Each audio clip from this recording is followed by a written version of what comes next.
Hi, friends. I'm Dana Lewison, therapist and founder of the Empowerment Collective, and also mother of two boys. And I'm Dr. Roshni Patel. I'm a board certified OBGYN and mom of two as well. Today, we are talking about what it is like to parent while still processing your own stuff. The way that our kids reactivate our childhood wounds, trauma, fun stuff, and how we can show up with more compassion for ourselves and for them. Mhm. So let's get to it. Exactly. Dana, have you ever thought, if you ever have a big reaction or you react strongly to something that's like kind of a small thing, but you have a big reaction, do you ever remind yourself that, hey, parents feel this way and that we're all kind of having this big reaction to small stuff?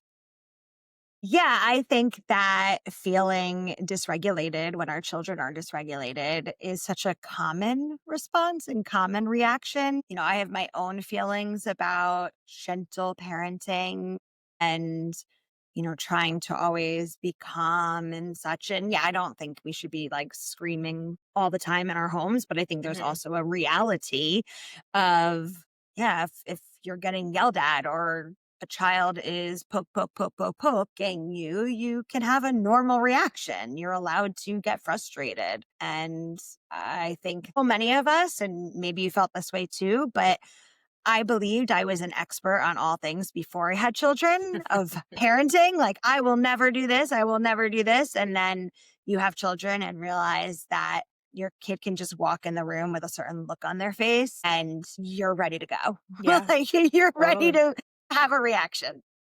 Yeah, I feel the same way. I did not realize how much, work and healing and things that I had to kind of get through until I started parenting. And I didn't really appreciate how much my own childhood, it's not always trauma. It's like issues or problems or questions or just like my childhood just reemerging for me, as I became a parent. Um, you know, like you're saying. And I think one of the things we all can do is just name it, right? Like we see our kids, it activates something. We see our Right. kids, it reminds us of something. And do you ever think about how, like you said, when your kids walk in the room a certain way, it just automatically reminds you of something? Like, what are some of the ways that you've experienced in your parenting process that bring your own childhood into focus? Are there specific instances for you? My goodness, of course. I mean, first of all, we are all human. We're not robots. So we are going to respond in human ways. Hmm. It'd be great if I could turn on the always calm and no reaction button.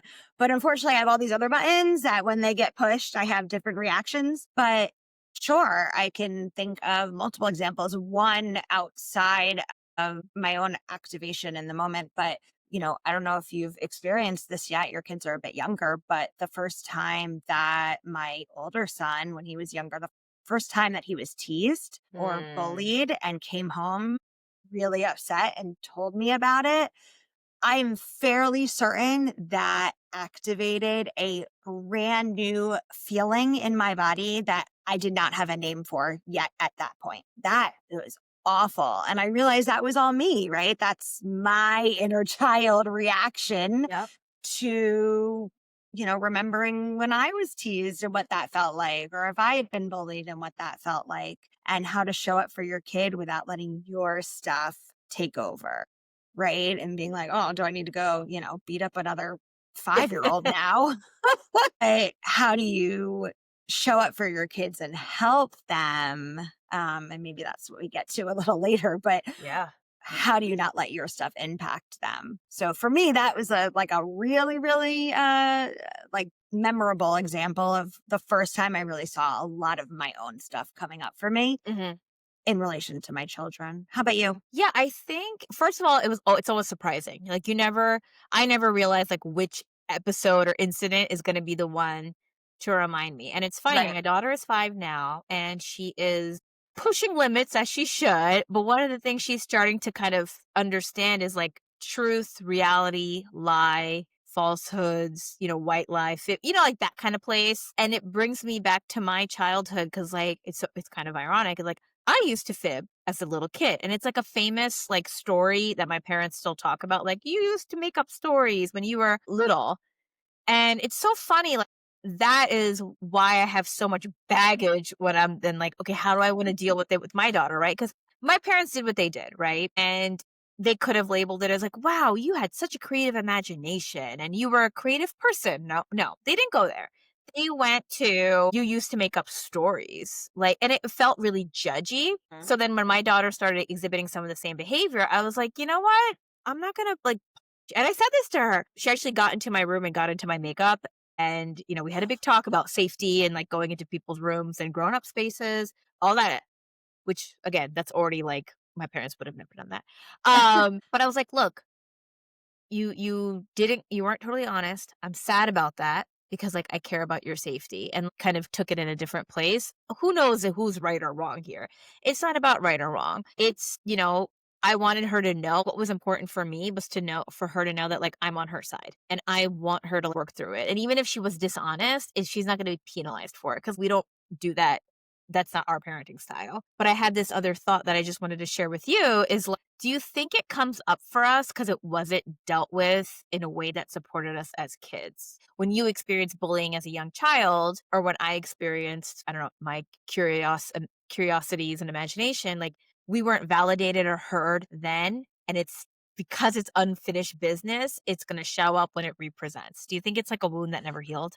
Yes and no, I think. Yes, absolutely, in Yeah. some situations, 1,000%. I think if you haven't processed something or you haven't dealt with something, then sure, it has to show up in some way. But I also think there's the idea of empathy versus compassion. If I Mm. have compassion for what my child is going through, I can feel really bad for them and like, oh, I went through that. That sucks. If I, that idea of empathy where I'm going to feel it, I remember what that felt like. Oh, it was so uncomfortable. And now am I over feeling for my child? And therefore, how helpful am I in this situation? Right. So, if you, when you saw your daughter go into the makeup, your immediate response was shame and discomfort, and then that drove how you were parenting, you would have a very different situation than it sounds like you were like, you know what?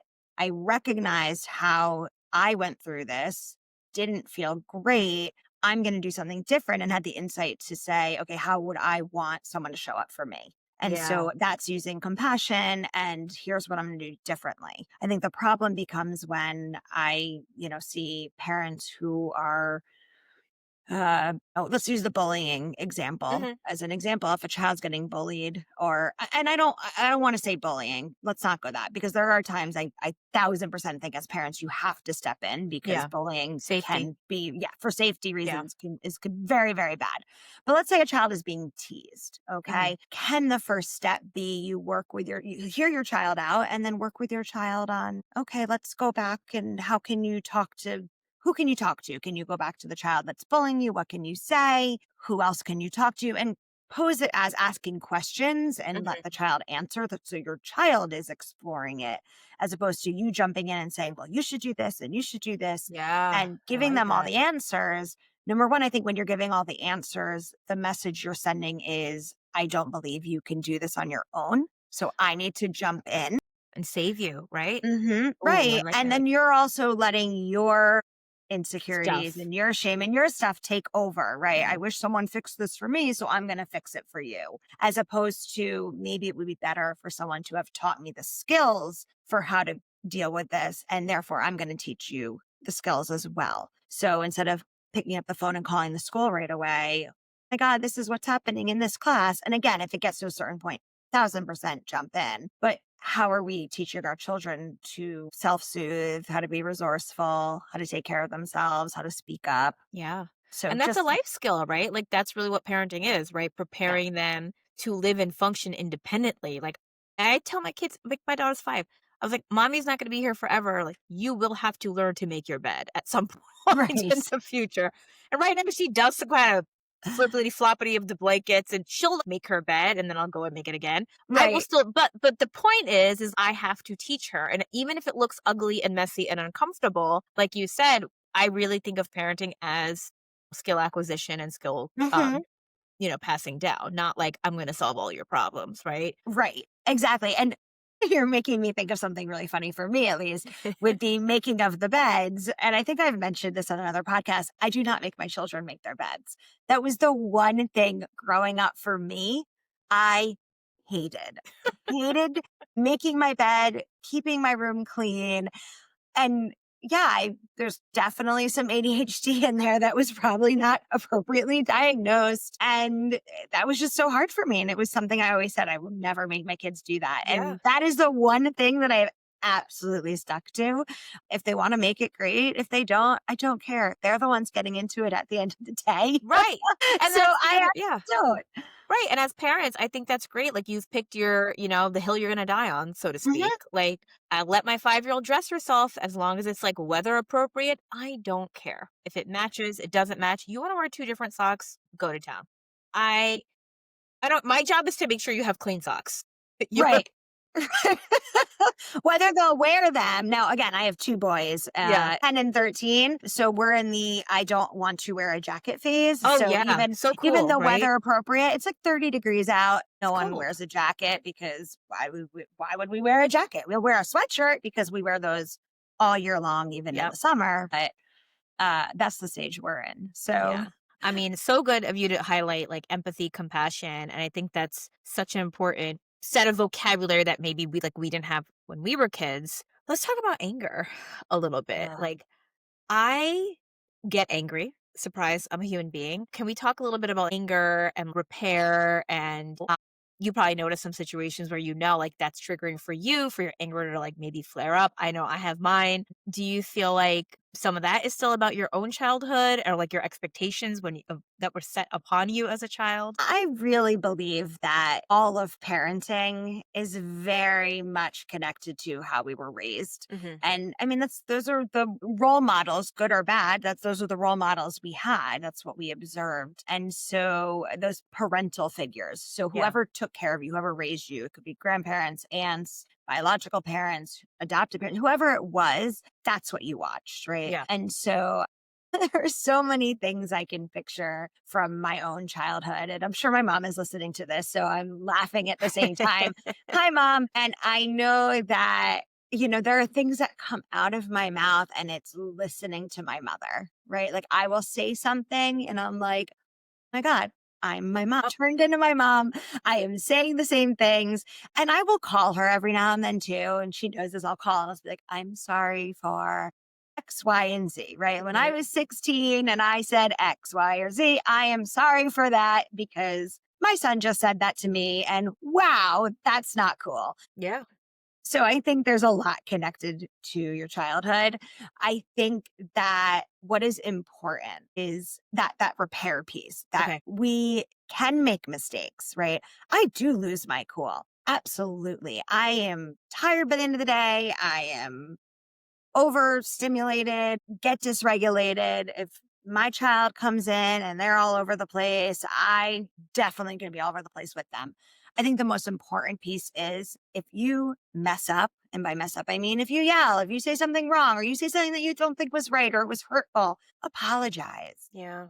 own your heart. There's no reason there's nothing wrong with showing your children that you can err, that you can make mistakes, Yeah. that you're human. And it's teaching them that it's okay to be vulnerable. It's okay to repair relationships when you've hurt someone. And they're going to model that behavior. But if you refuse to apologize and I'm always right and you're always wrong, and you're just going to keep clashing with your kid. Yeah. So I think that's important. And another thing that I always tell parents, and I try and do it myself too, is when I'm losing my cool or when parents get upset, at least label your emotion, right? Like I am yelling, I'm feeling angry because, right? Or I'm yelling because I feel angry. Hmm. And I'm angry because, you know, I've asked you 100 times not to hit your brother. And Right.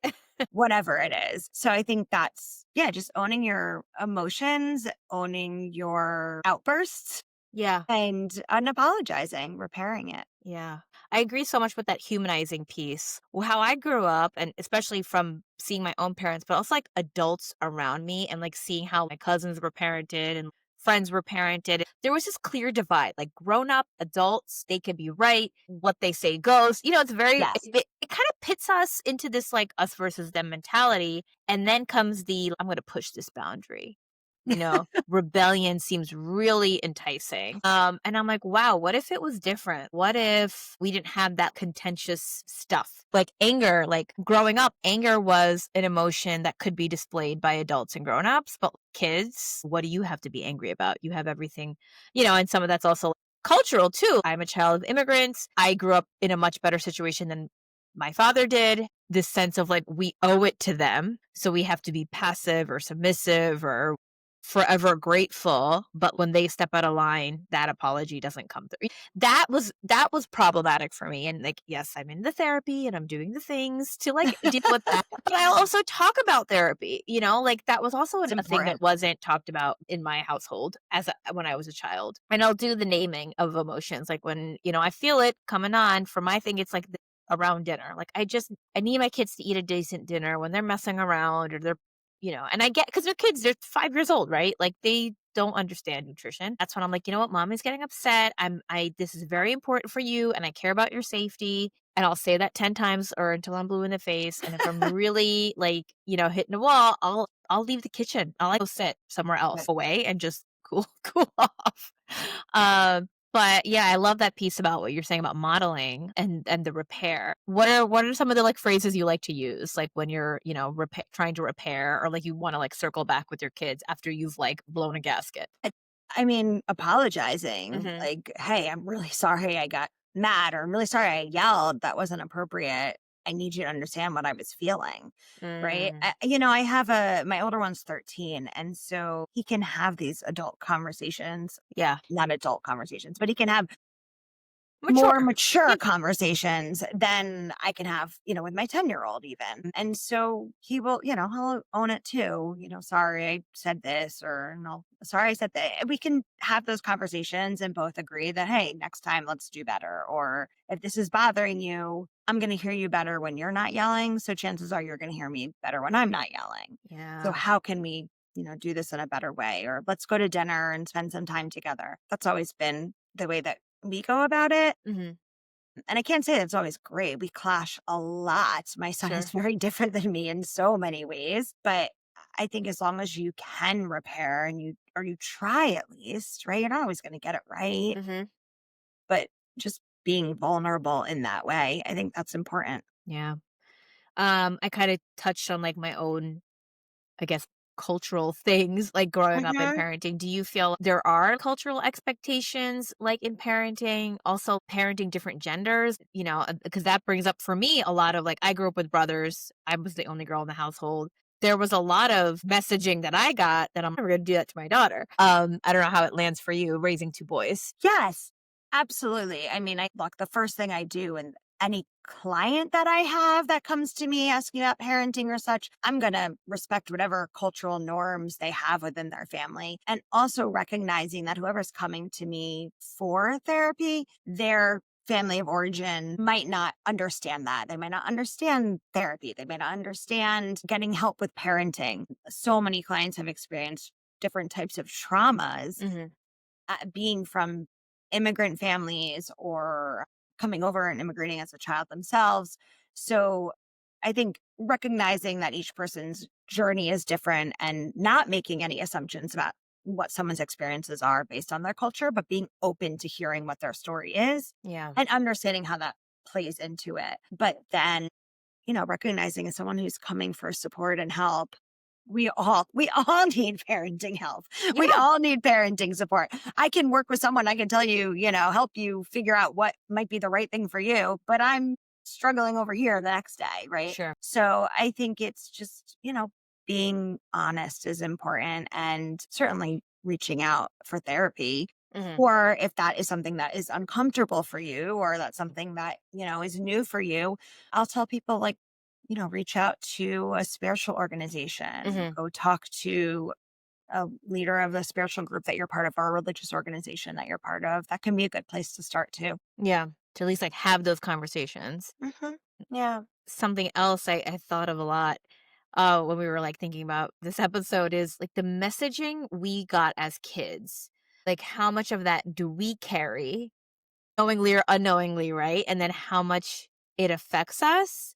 So I have a 5-year-old girl and a 3-year-old son. When I hear someone tell my daughter, "Oh, be a good girl," I cringe, like, Ugh, from within. Like, that's awful. Ugh, and I then when they're hate like, that. "Oh, your younger one, he's a boy, you know, he's gonna be on the go, and he's gonna be whatever, and he's a boy," and I'm like, "What? He doesn't know he's a boy. Like, he's no he doesn't know where he don't know. He likes Right. meatballs, like, that's his, Right. like, 'Oh my god, meatballs?' Like, he know like, so funny, this kid with food.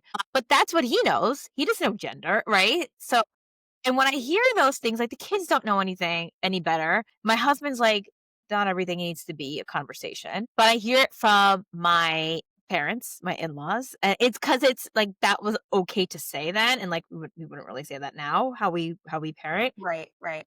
But do you see that a lot with clients? Do you see that showing up in your own life? Like, things that, like, maybe a family member well, now with the holidays coming up, family members have tons of opinions, right? All the And you're opinions. just gonna how much do we nod and smile through? And when do we pick up Yeah. the baton and say, "You know what? I'm gonna put a pause. Like, don't talk like that to my kid. Don't perpetuate that stereotype." I know when I hear the "be a girl, good girl," I'm like, "No, I want her to Ugh. take up space and be loud, and we're gonna work through it." But, like, yeah, that's Or how that's my about piece. just to add on to that, like, how about being forced to give people hugs? Oh, Like, I when you were a hate child, that. oh my god, My like, gosh. ugh, Yeah, and I think that is one of the first things that I changed with my own children was, like, you do 1,000%. not need to hug anybody. If Yeah. someone says, "Come give me a hug," No, you can say, "No." You I'm can not ready. say, "High five, please." You can walk away. You can do whatever you want. I will Yeah, support that. yeah, Like, ugh. So that is something that's totally different with our generation, yeah. Yeah, yeah, and, like, yeah. our parents' generation. So I'm gonna be honest with you, I'm perimenopause brain and kind of forget the other question that you asked. Just like messaging, like, you have boys, right? So do people ever tell you, boys will be boys and boys make a Yeah, mess? I'm like, boys don't always. have to be messy. Like, who made that Right. up, right? But mine are, and they smell, and they're feral, and that's like Also, like, and so what? smelly noise. Yeah, They are, but absolutely. And so what? But I'm very much like, get the boys dolls, get that. yeah, I mean, do everything. Let them play with whatever they want. They're going to tell you. I mean, my kids both loved cars from the get go because they move and dolls just sit there, yeah, unfortunately. I'm like, no, someone play dolls with me.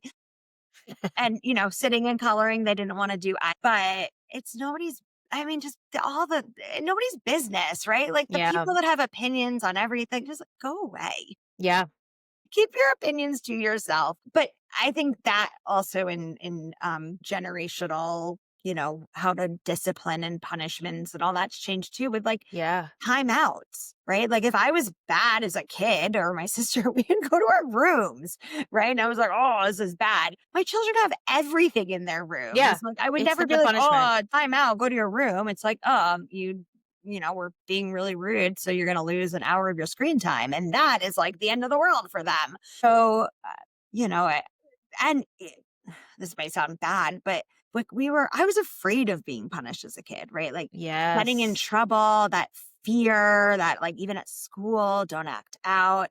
My kids aren't afraid. And that's a good thing, I think. Like you don't Yeah. want kids, I mean, as annoying as sometimes I want to be like, oh, be quiet and have them go, oh, okay, mom's upset. We should immediately be good and behave. But at the same time, who wants their children walking around in like a fear based culture all the time where they're Yeah. afraid to speak up or ask the wrong question? And, that's not appropriate either. Yeah, I think that's a big change generationally. And maybe that's also like how we talked to girls versus how we spoke to boys. Like, I don't Sure. know, maybe there's some of that still lingering about. I'm sure there is. I mean, it's Probably. 2025. Smile, smile, She's so cute. Even smile. like to my daughter, she's so pretty. She's so cute. It's all descriptions based on appearances, but it conjures up stuff for me because as a kid, I was not cute and I was overweight, and like Mhm. people were allowed to just comment at me, and like no one did anything about it. That's my stuff to process through. But then I have to be like, I have to remember, like, my daughter doesn't have the same baggage as I do, right? So I'll tell her, like, yeah, you are beautiful no matter what you wear, but also "You are brave, you are Yeah. kind, you are strong," just so that she at least gets it from me. My 3-year-old is just like, "Where's the food? I'm here for the food." Uh, doesn't care yet. He just loves the food. He just loves to eat. It's Uh, fabulous. But those messages are in there, right? yeah. We grew up during like Snackwell's era, Oh, right? It was diet culture. It was like the knees and the ease yeah. and, no bread. Like there was bread with dinner, and all of a sudden there wasn't bread No with bread, yeah, dinner, yeah. right? Like bread was good, and all of a sudden bread's the enemy. And now we're going to have Snackwell's Devil's Food Cake, those little Yeah, cookies, I remember, like, which are just snacks were, like, chemicals. such a thing. Yeah, and that's the other thing about, like, generational shifts in parenting. Like, I will buy I'm very careful about what we buy, right? What kind of food we give our kids, and me and my husband are on the same page about that. But my parents and in-laws don't totally get it and aren't completely on board, and when my mama, she loves to say this, "Oh, when you were kids, there was no such thing as organic." And I'm like, "I don't think that's totally accurate, but, well, if you wanna say that out loud, fine."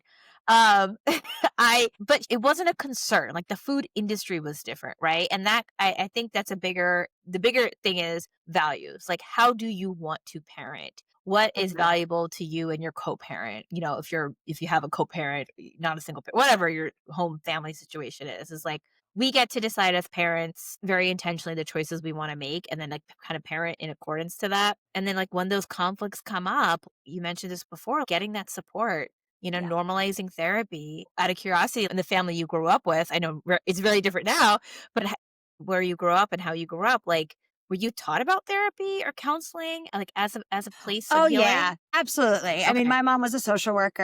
great. I mean, we all went into the helping fields. Like Yeah, that was accepted. We were taught to ask questions and challenge each other. right.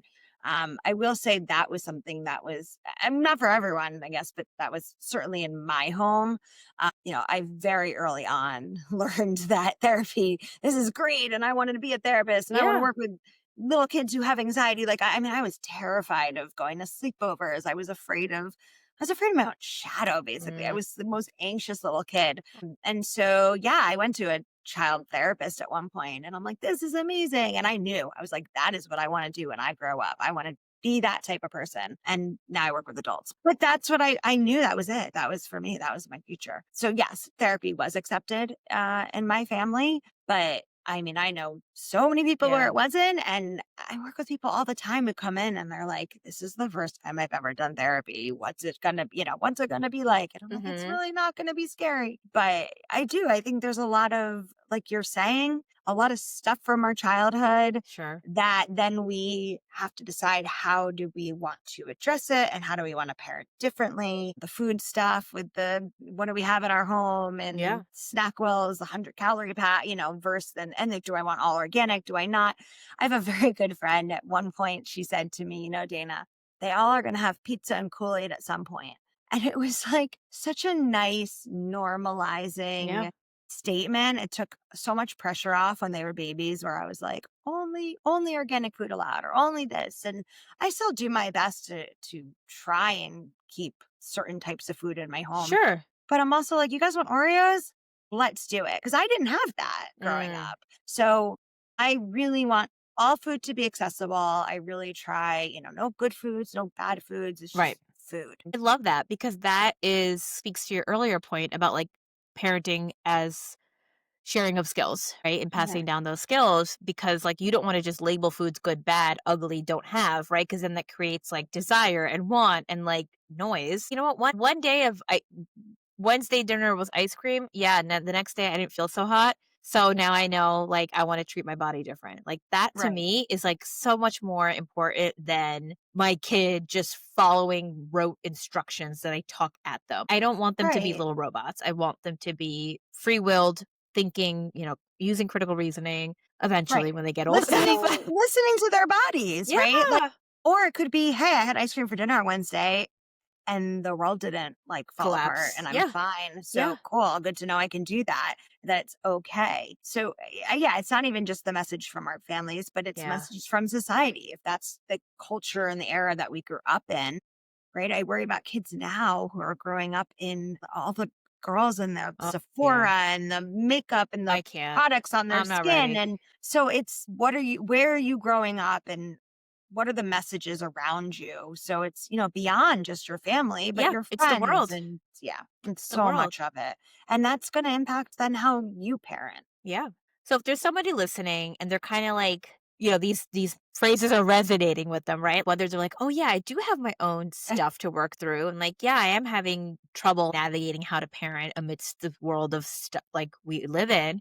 The world is kind of a crazy place right now. How do you help them get the support? How do we find therapy or resources? You talked about places of worship and religious communities, families, sometimes you have a supportive cousin. But like, how do you find a good therapist? Is there stuff online? I know there's stuff on Instagram, even a lot of these like gentle parenting things you can follow. But I tried No. gentle parenting. Yeah, I don't know how I'm going to do that. What do Oh. you say? I mean, Well, where do we begin? Yeah. yeah, you know how I feel about social media. I mean, look, it's wonderful for so many reasons, but it Yeah, is not your therapist. It is correct. not your doctor. It is Yeah. not your any sort of healthcare professional. So, how do you find a good therapist? It's a great question. You have to be patient and you have to call around and look, Mm, it's not like you're a doctor who you're going to go to once a year for a physical and maybe when you're sick. This is someone who ideally you're going to meet with every single week and you're mhm. going to be sharing very vulnerable parts of your life with. So it has to be someone you're going to connect with.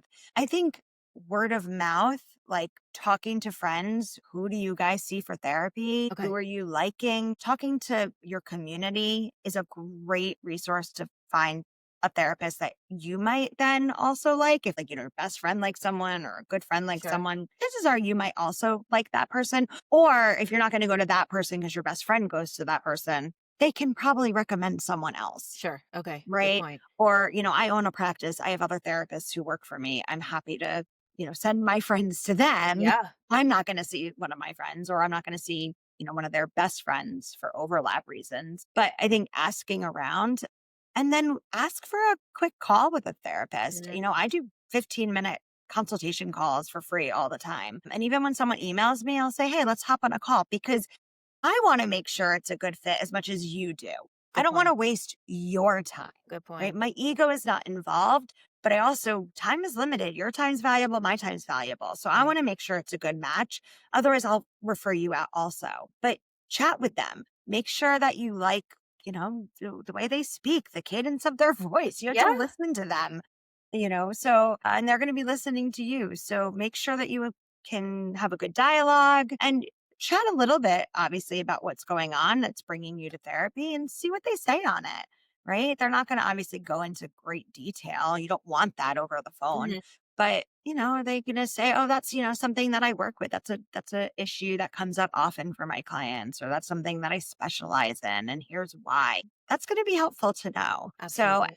because if someone's coming to you or someone calls me up and they're coming for an issue that I don't have experience with, or isn't something that I feel like I can be very helpful with, Mhm. I'm going to be honest. You know what? That isn't Yeah. really an area that I work with, but here, let me, put a Connect you. call out to Yeah. colleagues Absolutely. and I'm also going to then do that work for you. So you don't have to now call around to see who has openings because that's the Yeah. other issue. Yeah. It's so hard. It's hard. It can be hard, but I think starting local is a really Yeah. great point. And those message boards, right? Yeah. Those mom Facebook Facebook groups, mom message. Yeah. groups. I love a mom group. I get so Yeah. much, so many of my recommendations Yeah. Same. from there. So if we want to start it, if we wanted to look even, shorter term, we covered a lot of ground today. What's your take to prescription for your parenting? You're having trouble, you're processing your own stuff. What's your take home advice? Hmm. Putting you on the spot. Yeah, there's so much advice, so it's hard to do too. But I think number one, recognizing you're human. Mhm. You are not a robot. You So have good. lots of scars that you have worked hard to heal, and knowing that when you have children, they are going to poke at those scars. And Mm. even if they aren't, you might be like, oh, wow, that reminds me of this one. Yeah. And you might start poking at it. And scars are there to heal, right? They're there to cover the wound. And so if we start poking at it and scratching it, it might open a little and therefore it feels a little tender and a little Mm. soft. And just have some compassion for yourself and recognize, I'm feeling this way because, and own it. You don't have to do anything about it. You don't have to react to it, but you can just take a moment and reflect on it. I'm feeling this way. This is hard because I went through this, or I saw this as a kid, or I experienced Mhm. this. So I think that's important. Um, what's my second one? I don't know. Mhm. Go ahead. You do one and then I'll come back. I guess, something I've realized is you don't have to be fully healed Oh yeah. to be a good parent. Like, if you just keep trying, you work on the repair, you keep communicating even, I think that little step is still a step of progress. Because I used to talk really negatively to myself. "Oh, I'm an OBGYN. I should know how to be a mom. I deliver babies for a living." But no, they are different when they're yours. Like, Very, so, like, very. it and I because I really struggled. I had bad postpartum depression with my first, and I was like, "I'm not allowed to have postpartum depression because I'm an OBGYN." Like, that's stupid. I say that now. But it took me a long time to get to this place, and, like, it's okay. You don't have to be fully healed to be a good parent, a decent parent. Yeah, that's what I would say. Just, like, that little bit of self-compassion can go a long way. Yeah. Yeah. No, I hear you. That's yes. And to add on to that, then with the idea of compassion and being kind to yourself, you're going to mess up. Mm, You're going to mess up. You're going to get it wrong. There's that joke, I'm not going to do what my parents did, or I'm not going to make those mistakes. I'm going to make yeah. a whole bunch of my own, Yeah, I'm gonna make right? all new ones. Well, all new ones and then screw up my kids in a whole different set of Yeah, ways. You're going to mess up, but that's okay. It's yeah, okay. Your kids are going to be okay. And you can work on repairing. And if you don't know how to do that, ask yeah. for Ask, support, talk, ask for help, communicate. Yeah. therapy, ask your child, right? I Yes. think I hurt your feelings. Did I hurt your feelings? What can I do? Is there something I can do to make you feel better? That's That's such a not so huge hard. shift. Asking your kid. Yeah. They're brutally honest, right? They Oh, won't yeah. sugarcoat it. No, you suck Yeah. today. This And that's yesterday I gotta when you take away my screens, really makes me want to hate you. Okay. okay. You can hate Yeah. me. Yeah. Still not getting your screen back. Correct. I love that. I love that. Ask the child. Wow. So yeah, I mean, this is such a great area to explore, and I'm really grateful for your expertise. And you talk to so many Oh, people of around course. this, and yeah, it's hard to see our kids go through hard stuff because it does reignite maybe something for us, but we could still parent through that, right? Yes. Yes. That you don't have to be perfect. I No. call it C plus parenting. Ooh, I like that. That could be a whole other Whole topic other for another talk. day. Maybe we'll Yeah. have to do that one. But I once had a teacher who said a C plus is still above average. Yes. And Yeah. so I use that for everything now. Why Talk to my not? pediatrician about that too. C Great. plus parenting, C still plus above average. parenting. It is. It is. Yes. Yes. Speaking of parenting, I Yeah. am on judo duty for pickup. So, Yes. and I think you And have patience to see. yes, got some patience to see. So until next time or until the next crisis, we're going to go back to work because as you know, There are no sick days. no sick days. All right. Bye, Bye bye. everyone. Thanks for listening. No Sick Days is for information and education only. It is not medical or mental health treatment. Listening to this podcast does not create a medical or therapeutic relationship. Please talk to a qualified professional for care that is right for you.